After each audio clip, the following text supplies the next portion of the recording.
क्या आप जानते हैं कि दुनिया में एक ऐसा भी शहर है जहां के सारे लोग एक ही बिल्डिंग में रहते हैं। आप हैरान हो जाएंगे, लेकिन इसी बिल्डिंग में इस शहर के स्कूल और हॉस्पिटल भी हैं। कोई भी ऐसा काम नहीं कि लोगों को इस बिल्डिंग से बाहर जाना पड़े। अब आखिर ये बिल्डिंग कौन से देश में है और क्यों एक ही बिल्डिंग में यहाँ के लोग रहते हैं? दरअसल दोस्तों, हम अलास्का के शहर विटियोर की बात कर रहे हैं। सभी लोग यहाँ एक ही बिल्डिंग में इसीलिए रहते हैं क्योंकि यहाँ भयानक ठंड पड़ती है, जिसका टेम्परेचर -44 डिग्री से भी नीचे चला जाता है और इसीलिए सारा शहर एक ही बिल्डिंग में रहता है। नंबर 2, अमेरिका में 30% से ज्यादा सड़कें कंक्रीट से बनी हैं, लेकिन भारत में ज्यादातर सड़कें असफाल्ट से बनी हैं। अब दोनों में आखिर बेहतर कौन सी है? इसे जानने के लिए हमें दोनों में डिफरेंस पता होना चाहिए। सबसे बड़ा डिफरेंस है कॉस्ट का। एस्फाल्ट की सड़क कंक्रीट की सड़कों से 25% सस्ती होती है और इसे बनाना और रिपेयर करना एकदम आसान होता है। कंक्रीट की सड़क 30 से 40 साल तक चल जाती है, लेकिन एस्फाल्ट की सड़क 10 साल चलकर फटने लगती है।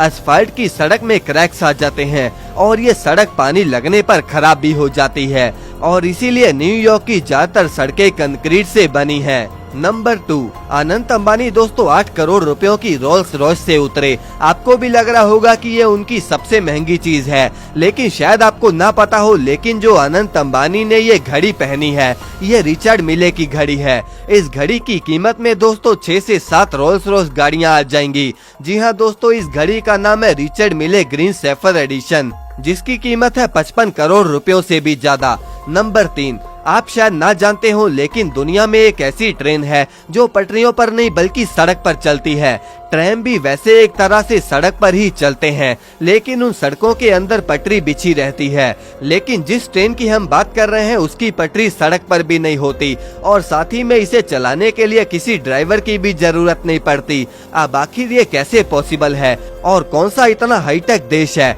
दरअसल ऐसी ट्रेन को ऑटोनोमस ट्रेन बस कहा जाता है।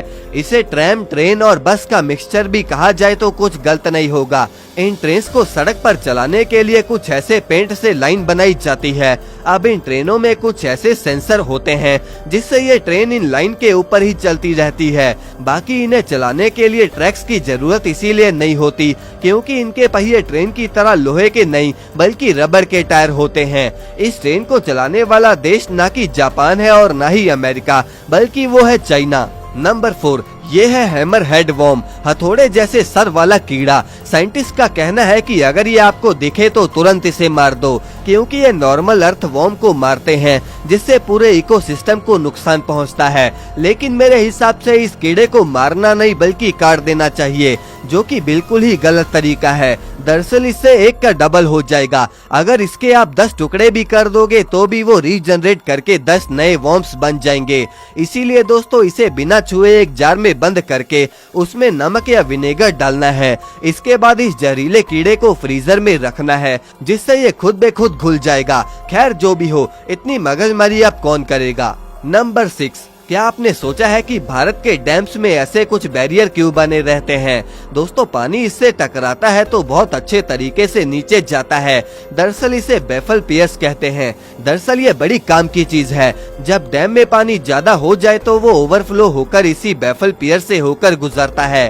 अब अगर ये बैरियर ना हो तो ये अपने आसपास की मिट्टी या घर तक को बहा लेगा। इससे इतना नुकसान होगा कि आसपास के इलाके डूब भी सकते हैं और इसी से बचाने के लिए ये बैरियर बने होते हैं और ये बैरियर पानी की एनर्जी को डिस्ट्रीब्यूट कर देते हैं और इससे मिट्टी का कटाव भी कम हो जाता है।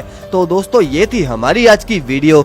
अगर आपको ये वीडियो पसंद आई तो इसे लाइक करके आगे भी ऐसी वीडियोस के लिए पेज को फॉलो जरूर कर लें।